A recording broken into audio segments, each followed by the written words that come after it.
I want to show you something. Since the time of Alexander the Great, no man has traveled faster than the horse that carried him.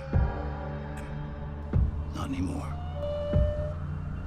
Imagine an entire continent connected by iron rail. That's fuel for our cities, metals for our factories, food for the masses. Whoever controls this controls the future. Power that makes emperors and kings look like fools. Shining time. It's when the train starts and the wheels spin. It's the beginning of a journey.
There is something about that tangle of strangers, pressed together for days with nothing in common but the need to go from one place to another and never see each other again.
One thing about trains, it doesn't matter where they're going. What matters is deciding to get on.